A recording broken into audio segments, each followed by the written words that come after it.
6 years ago, I made a science fiction film about a suspended building called Solar Here. At the time, doing this idea in the real world was not believable for many people.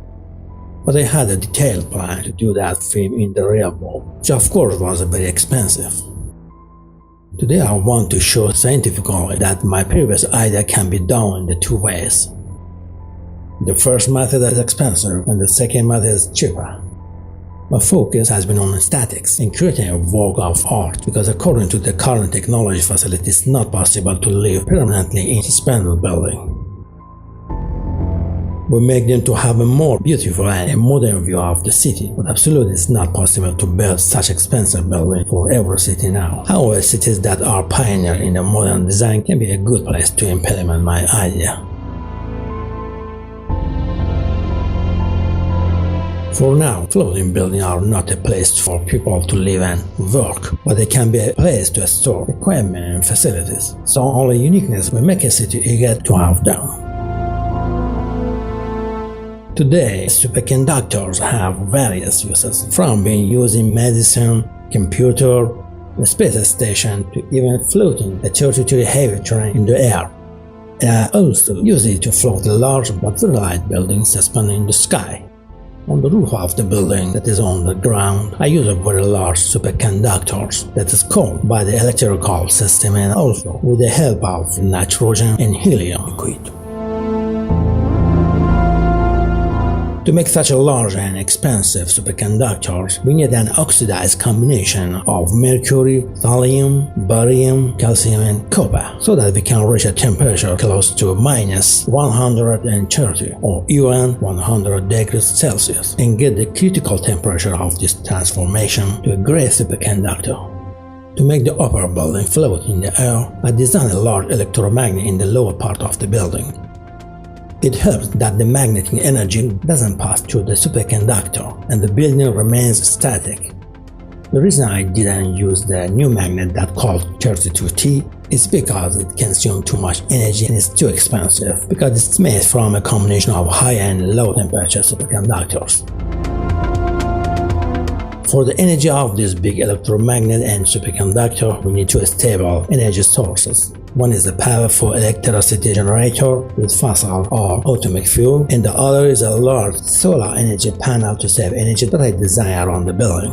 This project may seem expensive, but its cost will definitely be less than the cost of building and maintaining the Burj Khalifa in Dubai. And of course, in terms of beauty, it will surpass any other construction project if it's built in a place like that. Also for maintenance situation, I designed two holding jacks that can keep the building suspended even for several months. By using these jacks and removing the building from the suspended state at night when the suspended building cannot be seen, we can reduce energy consumption by half and activate the superconducting system during the day to have a beautiful view of the suspended building. There are also 16 powerful turbofan engines to keep the building static with the automatic sensor. The engines are immediately turned on and prevent the building from moving due to the pressure of gravity or so.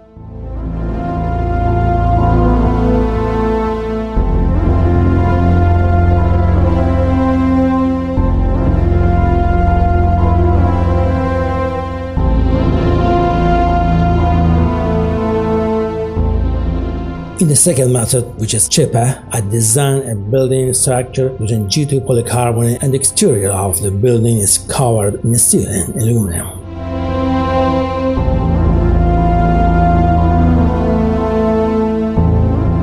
All external planes and internal beams are made of G2 polycarbonate plastic material, which are very light and strong. To float the building, I use a very large balloon inside the building filled with compressed helium gas. This gas is not flammable and is very light gas and easily keeps the entire polycarbonate structure that's suspended in the air. In maintenance situation, we can lower the building movement controller and fix it on the ground. In both the method, I use a very light and very tough plastic based on the new formula of compressed polycarbonate.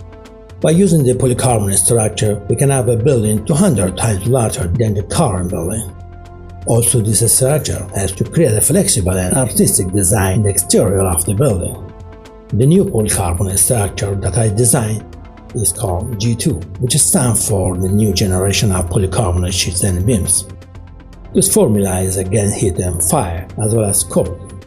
There's a color layer such as steel, aluminum, iron, glass or wood on polycarbonate sheet and holders, and also has a fire protection layer. Polycarbonate beams are easily connected with hinges and mechanical holders. Floating buildings in science fiction movies are really beautiful and mesmerizing, and seeing them in reality definitely helps to attract and promote tourist industry of any modern city. Please respect the copyright of my ideas, and you can contact my email for more details if you're a company that works in this field and are interested in using my scientific ideas. Thanks for watching.